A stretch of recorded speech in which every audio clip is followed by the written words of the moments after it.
So last weekend there was an article out by CNN about Catherine Legge, and she talked about her experiences, and there's some stuff I wanted to talk about from this. There's two quotes I want to read. She says in this quote that she hopes to prove the naysayers wrong and definitely wants to come back. I think the naysayers are wrong, so I'm definitely going to go back and try again. I love the NASCAR paddock, and I see a future there. So she wants to come back. She had a very, I would say, not so successful experience. She spun out on lap 2, and then she ruined Daniel Schwartz's day when she was getting lapped by the leaders.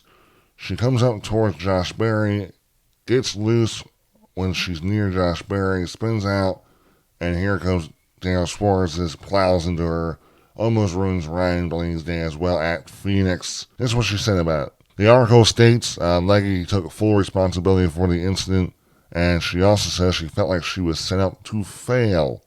This was a quote: "There is no testing, there is no practice, there is literally one session before qualifying." So this is done by CNN. There's no proof she actually felt like she was set up to fail, but she does call it the fact that there's not really much time for her to prepare. She only did this on 10 days notice, and there's only 25 minutes of practice, one qualifying lap, and then you're going racing. She didn't have like an orientational test that some of these other drivers have gotten when they do one-offs. But this is all valid stuff, and I wanted to bring out what Elton Sawyer, who is the VP of competition for NASCAR, says when it comes to approving people. "We don't live in a black and white world. It's better for us to have some flexibility to make decisions. If you put it as you got to do X, Y, Z, or A, B, C to be able to do this, you may not see an SVG." So, Elton Sawyer, NASCAR VP of competition, says that there's not really a set in stone criteria to how you get approved to race in NASCAR. They like to have this little flexibility, but that also then creates confusion, because I don't think Catherine Legge was ready to race in the NASCAR Cup Series. She had very little oval experience. I think she had one oval race for the Xfinity Series in 2018, and then I think a couple road course races in the Xfinity Series. But she did have experience in IndyCar, Indy 500s, some IMSA road course racing, but very little stock car oval experience. And NASCAR approved her. And I don't think she was ready, because the way the race went, it did not look good for her. It looked like NASCAR was just throwing her out there for some publicity because she's a woman. That's kind of looked like to me. And also another quote from Joe Nagano I wanted to bring up about this whole stuff, because Jeff Gluck made a great article pretty much posting a bunch of different quotes from different drivers about what they think about the overall approval process by NASCAR.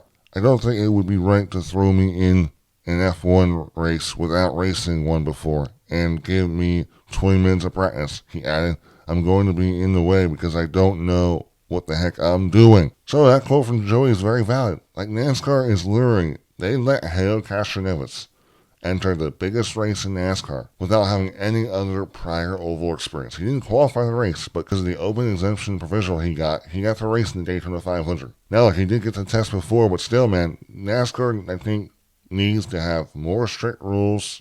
They need to at least guarantee, if they're going to let someone race in their series without any oval experience, at least give them more testing.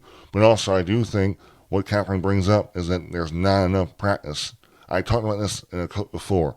NASCAR needs to have a bigger chunk of practice. 25 minutes, especially for the lower series, is not enough to develop these people. They need reps.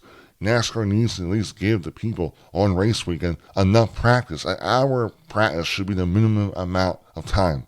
They need to give them enough time to allow these drivers to get lots of laps in, let the team make changes. The simple thing is, when it comes to the approval process for one-off drivers and people that have never raced NASCAR, I know they want to have a little more leeway, but I really do think they should have a more strict policy so it allows these drivers to kind of know, okay, I got to do this and this, boom. And I think it should also give NASCAR more confidence that they're making the right decisions and that this driver is prepared to go race in one of their series. And on the other hand, NASCAR needs more practice. I think at least an hour of practice, the minimum, for all three series, especially trucks, Xfinity.